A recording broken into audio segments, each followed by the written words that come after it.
भारत और अमेरिका के बीच करीब 9 महीने पहले शुरू हुए ट्रेड वॉर का अब द एंड होता दिख रहा है। दुनिया को दो सबसे बड़े लोकतांत्रिक देश के बीच में ट्रेड पर तनाव खत्म होने का ऐलान दोनों देशों के सबसे बड़े नेताओं की ओर से किया गया है।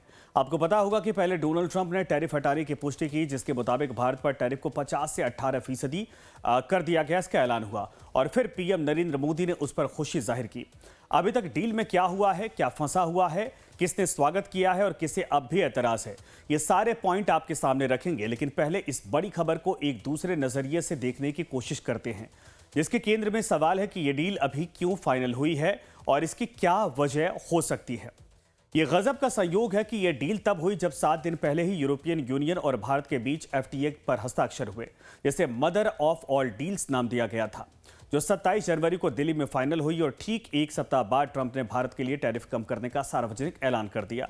लेकिन हम इसे थोड़ा और रिवर्स करते हुए पीछे चलते हैं और एक घटना का जिक्र करते हैं जो ग्रीनलैंड पर ट्रंप की जिद से जुड़ा है।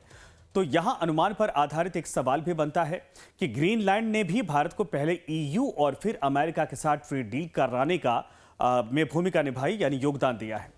दरअसल इस सवाल के पीछे का आधार एक क्रोनोलॉजी है जो अमेरिका, यूरोपियन यूनियन और ग्रीनलैंड होते हुए भारत को जोड़ रही है, और अब इस क्रोनोलॉजी को आपको हम समझाते हैं।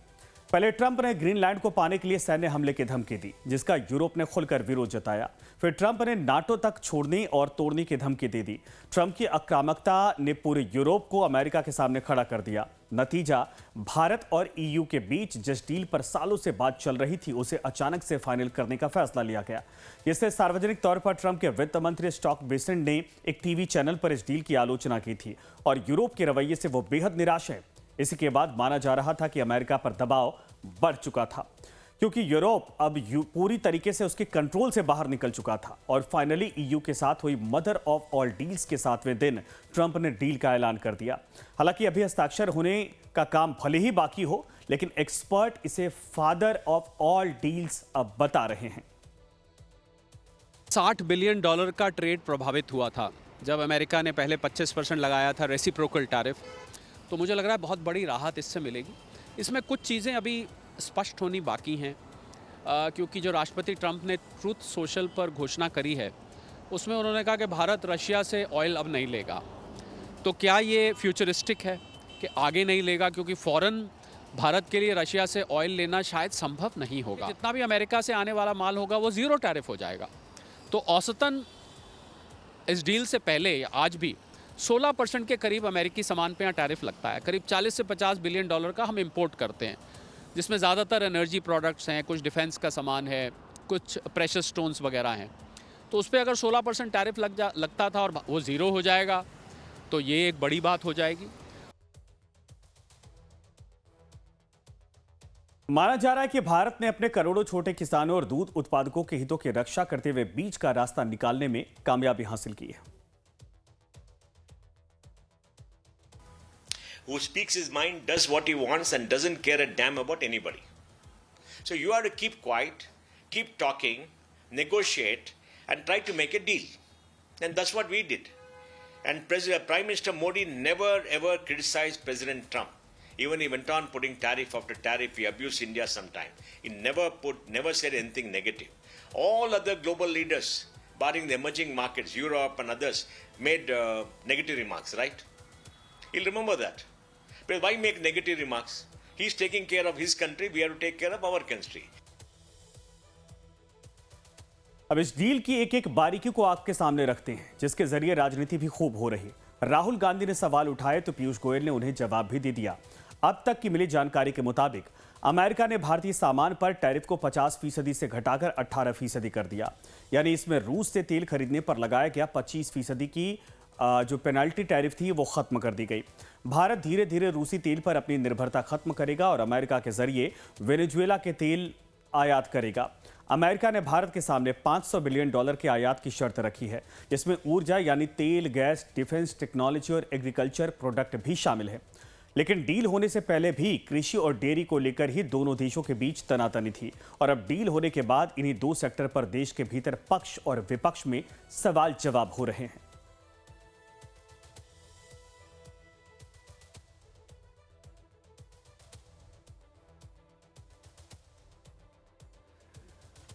मेन बात ये है कि हमारे प्रधानमंत्री को कॉम्प्रोमाइज कर दिया गया है। किसने किया है, कैसे किया है, ये हिंदुस्तान की जनता को सोचना है। मगर इतिहास में पहली बार हिस्ट्री में एलओपी को प्रेसिडेंशियल एड्रेस में नहीं बोलने दिया है। बड़ा दुर्भाग्य है कि राहुल गांधी जैसे नकारात्मक सोच रखने वाले नेता देश को आज गुमराह या भ्रमित करने की कोशिश कर रहे हैं। मैं घोर निंदा करता हूं राहुल गांधी जी की। झूठ और फरेब के नाम पे वो लोगों को गुमराह करना चाहते हैं। उनको देश की तरक्की से कोई लेना देना नहीं है। देश आगे बढ़ रहा है, विश्व की सबसे तेज गति से बढ़ने वाली अर्थव्यवस्था बना है, उनको उससे कोई दिलचस्पी नहीं है। तो एग्रीकल्चर प्रोडक्ट पर राजनीतिक वार पलटवार की नौबत आई तो उसके पीछे की वजह है खुद ट्रंप के पोस्ट में लिखी बातें, जिसमें उन्होंने लिखा भारत भी अमेरिका के प्रति अपने टैरिफ और नॉन टैरिफ बैरियर्स को जीरो करने की दिशा में आगे बढ़ेगा। प्रधानमंत्री मोदी ने बाय अमेरिकन नीति के तहत अमेरिका से और ज्यादा आयात करने की प्रतिबद्धता जताई है। इसमें $500 अरब से ज्यादा का अमेरिकी ऊर्जा, टेक्नोलॉजी और कृषि, कोयला और दूसरे कई प्रोडक्ट की खरीदारी की जाएगी। ये बातें ट्रुथ सोशल पर ट्रंप ने उसी पोस्ट में की थी जिसमें कृषि प्रोडक्ट के भी आयात का जिक्र साफ साफ है। हालांकि पीयूष गोयल ने इस पर किसी तरीके की चिंता को खारिज कर दिया है। माननीय प्रधानमंत्री नरेंद्र मोदी जी ने हमेशा एग्रीकल्चर और डेयरी इन दोनों सेक्टर्स को संभाला है, उनके हितों को संभाला है और मुझे खुशी है कि पूरा देश इस बात को समझता है। इस बात का उनको आकलन है और यूएस ट्रेड डील में भी भारत के जो सेंसिटिव सेक्टर्स हैं, एग्रीकल्चर को लेके, डेयरी को लेके, उनको संरक्षित किया गया है। यानी अभी डील को लेकर थोड़ी कंफ्यूजन भी है क्योंकि अभी बहुत कुछ साफ साफ औपचारिक तौर पर सामने नहीं आया है। इसीलिए तो ऑपरेशन सिंदूर के बाद से ही कई मौकों पर मोदी सरकार को खुश और अपनी ही पार्टी को नाराज करने वाले शशि थरूर ने भी इस मुद्दे पर चुप्पी तोड़ी और पार्टी से पैचअप के बाद उन्होंने पहली बार सरकार को थोड़ी नसीहत दी। शशि थरूर ने टैरिफ घटाकर 18% करना पॉजिटिव हो सकता है वो कहा, लेकिन सरकार को इसकी डिटेल्स बतानी चाहिए। अमेरिका ने दावा किया कि इस डील से उसे नई दिल्ली को ज्यादा एग्रीकल्चरल प्रोडक्ट एक्सपोर्ट करने में मदद मिलेगी। विपक्ष सिर्फ क्लैरिटी मांग रहा है और हमें नहीं पता कि डील में क्या है। हमारे पास मिस्टर ट्रंप का ट्वीट और मिस्टर मोदी का ट्वीट है। क्या यह संसदीय लोकतंत्र में काफी है? क्या भारत सरकार को आकर देश के लोगों को यह नहीं बताना चाहिए कि डील में क्या है? थरूर ने किसानों को लेकर भी चिंता जताई। थरूर ने लिखा कि ट्रंप के पोस्ट के बाद भारतीय किसानों की सुरक्षा क्या होगी? ट्रंप $500 अरब का जिक्र कर रहे, हमारा कुल इंपोर्ट दरअसल $700 अरब का ही है। क्या हम हर दूसरे देश से आयात बंद कर देंगे? थरूर जो बात कह रहे हैं उसमें थोड़ा दम भी दिखता है, क्योंकि अगर आप फिर से डोनाल्ड ट्रंप के पोस्ट और पीएम मोदी के पोस्ट को देखेंगे तो इसमें बड़ा फर्क नजर आता है। ट्रंप रूस से तेल आयात बंद करके वेनेजुएला से तेल खरीदने की बात कह रहे हैं, जबकि पीएम मोदी के ट्वीट पोस्ट में ऐसा कुछ भी नहीं लिखा है। पीएम मोदी के बयान में सिर्फ टैरिफ में कटौती की बात है, यानी डील को लेकर फिलहाल कुछ सवाल जरूर बरकरार हैं। तो अब तक की जो जानकारी आपके सामने रखी है उसके मुताबिक भारत को इस डील से कई फायदे भी होने वाले हैं, तो सामने कई चुनौतियां भी हैं। पहले फायदे को समझिए। भारत ने दुनिया के भीतर अपने मजबूत छवि को बरकरार रखा है। भारत ये दिखाना चाहता है और भारत ने यह दिखाया कि वो बिना दबाव के आगे झुके अपनी शर्तों को रख सकता है, शर्तों पर बात कर सकता है। अमेरिका और यूरोप दोनों पर ही चीन अपनी निर्भरता खत्म करना, यानी अमेरिका और यूरोप दोनों ही चीन पर अपनी निर्भरता खत्म करना चाहते हैं। इसके बाद भारत ग्लोबल सप्लाई चेन में चीन के एक मजबूत विकल्प के तौर पर उभर सकता है। शेयर बाजार का मूड बेहतर होगा, जिसकी झलक आज भी दिखाई दी जब सेंसेक्स और निफ्टी दोनों में करीब 2.5% का उछाल देखा गया। इससे बाजार में विदेशी निवेशकों का पैसा दोबारा लौट सकता है और भारतीय रुपया भी मजबूत हो सकता है। यह डील भारत को एक ग्लोबल मैन्युफैक्चरिंग हब बनाने की दिशा में मददगार साबित होगी। डील के बाद भारत में अमेरिकी प्रीमियम कंपनियों के लैपटॉप, मोबाइल फोन सस्ते हो सकते हैं। इस डील से अमेरिकी बादाम और अखरोट जैसे ड्राई फ्रूट्स भारत में सस्ते होंगे। डील के बाद भारत के चावल, फल, सी फूड्स और मसालों के लिए अमेरिकी बाजार खुल जाएंगे और भारत में ऑटो, इंजीनियरिंग, केमिकल, हार्डवेयर और टेक्सटाइल इंडस्ट्री को बड़ा बूस्टअप, बड़ा फायदा मिलने की उम्मीदें हैं। इस डील से टेक्सटाइल इंडस्ट्री में नई जान आ गई। जिन लोगों के टैरिफ की वजह से काम ठप पड़ गए थे, फिर से शुरू होने की उम्मीदें बढ़ गई हैं। दरअसल दिल्ली में उम्मीदें बढ़ गई हैं और डील के बाद टेक्सटाइल सेक्टर में चाइना, बांग्लादेश, पाकिस्तान जैसे देशों से हमारा कोई मुकाबला नहीं होगा। इंडियन गारमेंट की मांग अमेरिका में पहले भी रही है और अब सामान सस्ता होने के बाद डिमांड की और बढ़ने की उम्मीदें हैं। मैं भगवान जी को नमन करते हुए धन्यवाद करता हूं कि आज हम सब लोगों को, जो हमारी गारमेंट टेक्सटाइल इंडस्ट्री का नया जन्म हुआ है, जो टैरिफ की वजह से हम लोग सब लकूमा में थे, बहुत बुरी हालत थी सबकी, सबकी लेबर भी कम से कम 50% रह गई थी।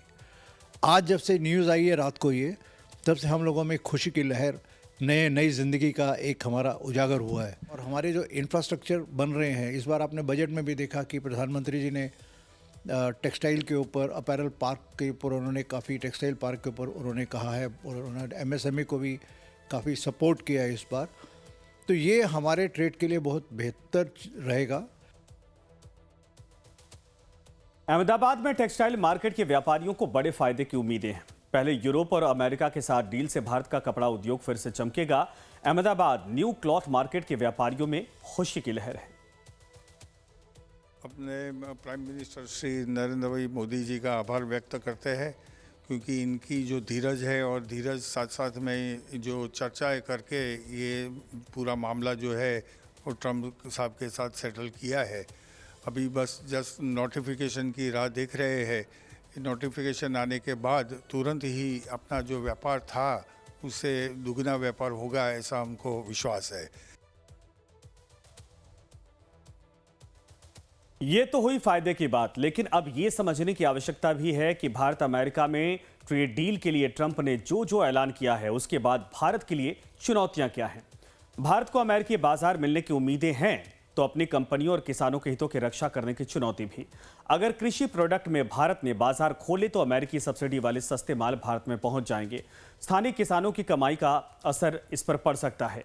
अगर अमेरिकी डेयरी प्रोडक्ट की एंट्री हुई तो भारत के करोड़ों छोटे डेयरी किसानों की मुश्किलें बढ़ेंगी। अमेरिका से $500 अरब की खरीद मुश्किल है, क्योंकि फिलहाल अमेरिका से भारत का आयात सिर्फ $45 अरब का है। इस लिहाज से यह खरीद 10 से 15 सालों में ही मुमकिन है। अमेरिकी सामानों पर जीरो टैरिफ किया गया तो भारत के MSME सेक्टर को नुकसान हो सकता है। अमेरिकी शर्तों को मानकर अगर रूसी तेल की खरीद बंद हुई तो यह भारत रूस संबंधों के लिए अग्नि परीक्षा ले सकती है। व्हाइट हाउस के एक अधिकारी ने यह बयान भी दिया कि भारत के सामने शर्त केवल तेल खरीद कम करने की नहीं, बल्कि पूरी तरीके से रोकने की है। सवाल है कि क्या अमेरिका के साथ ट्रेड डील करने के चक्कर में भारत में अपने सबसे पुराने दोस्त रूस को नाराज करने का जोखिम भारत लेगा। तेल गैस के बाद अब आखिर में आपको रत्न आभूषण यानी ज्वेलरी इंडस्ट्री की राय बताते हैं, क्योंकि भारत से अमेरिका को निर्यात में हीरे और गहनों का भी बड़ा हिस्सा है। टैरिफ बढ़ने का सबसे भयानक असर इसी इंडस्ट्री पर पड़ा था। गैर औद्योगिक हीरो का निर्यात 96% तक गिर गया था, जो 156 मिलियन से घटकर मात्र $14 मिलियन तक रह गया था। सोने के गहनों के शिपमेंट में भी करीब 50% की कमी आई थी। लेकिन अब क्या होगा? क्या कारोबारियों के चेहरों पर चमक लौटेगी? सुनिए वो खुद क्या कह रहे हैं। सोने चांदी में बहुत बड़ी गिरावट पिछले 2 दिन में देखने को मिली है। 60% चांदी में और सोने में 22%। यहाँ निवेशकों को सलाह यही है कि सोने में निवेश करें, 22% जो सोना घटा है उसका फायदा लें। चांदी में अभी रुके, क्योंकि चांदी में रेशो अभी भी बढ़ा हुआ है, तो चांदी में इन्वेस्ट करना अभी नुकसानदायक हो सकता है। जिन लोगों को जो रुक चुके थे, जो पहले नहीं ले पाए थे, इस भाव में 1,36,000 रुपये सोने का भाव लो में लगा है। अगर इसके आसपास मिलता है तो वो बिल्कुल बिंदास बाइंग कर सकते हैं। और इस मामले पर अर्थशास्त्री आकाश जिंदल का क्या कहना है, ये भी सुनिए आप। एक्सपोर्ट्स हमारे मैसिवली बढ़ेंगे, एक्सपोर्ट्स बढ़ेंगे, जीडीपी ग्रोथ बढ़ेगा, एम्प्लॉयमेंट बढ़ेगा, हिंदुस्तान की इकोनॉमी की तरक्की होगी। अब इसमें टेक्सटाइल हो गया, लेदर हो गया, बहुत से सेक्टर्स हैं जिनमें वृद्धि आएगी। देखिए, अमेरिका के लिए ये डील बहुत जरूरी थी, क्योंकि अमेरिका ने जब से टैरिफ लगाए हैं सबसे ज्यादा नुकसान किसका हुआ है? अमेरिका का खुद का हुआ है। अमेरिका में इन टैरिफ्स के बाद महंगाई यानी इन्फ्लेशन बढ़ गई थी, अमेरिका में अनएम्प्लॉयमेंट बढ़ गई थी, जबकि हिंदुस्तान लगातार तरक्की के नए रिकॉर्ड बनाता जा रहा था। जिस क्वार्टर में टैरिफ लगे हैं उसमें हमने 8.2% जीडीपी ग्रोथ दी है, कई क्वार्टर से ज्यादा। अगस्त में टैरिफ लगे हैं, हमने नवंबर 2025 में डेटा आया है 22% एक्सपोर्ट ग्रोथ की है। और हिंदुस्तान की तारीफ तो आज वर्ल्ड बैंक कर रहा है, 7.2% जीडीपी ग्रोथ हमारी प्रोजेक्ट की गई है 2025-26। और प्रधानमंत्री मोदी की सरकार के टैक्स रिफॉर्म और हिंदुस्तान की डिमांड और कंजम्पशन की तारीफ हो रही है। तो अमेरिका ये देख के पछता रहा था कि हिंदुस्तान ने तो यूके के साथ भी डील कर ली। अभी हमने कुछ दिन पहले पूरे ईयू के साथ मदर ऑफ ऑल डील्स की है। और ऐसे में अमेरिका और भारत के इस संबंधों में कहा जाए कि इस डील के फाइनल होने के साथ ही और आने वाले वक्त में कहा जा रहा है कि टैरिफ घटने के बाद जो सेक्टर कमज़ोर पड़ गए थे उससे मुनाफा होने की संभावनाएं हैं। और भारत सरकार की तरफ से और केंद्रीय वाणिज्य मंत्री की तरफ से जो साफ तौर पर कहा गया है कि इस पर बड़ी मेहनत की गई, बड़े वक्त से काम किया जा रहा था और इससे दोनों देशों को संबंधों को बेहतर किया जाएगा। आपको बता दें कि अगर टैरिफ कम होता है तो आने वाले वक्त में वेनेजुएला से या अमेरिका से जो क्रूड ऑयल है उसकी भी भारत को डिलीवरी की जा सकती, यानी कि मंगाया जा सकता है, आयात किया जा सकता है। अब तक रूस से ज़रूर खरीदा जा रहा था, लेकिन रूस की जो छूट थी अमेरिका के सैंक्शन लगाने के बाद वो भी अब धीरे धीरे कम हो रही थी। ऐसे में भारत अब बीच का रास्ता निकालने की कोशिश कर रहा है।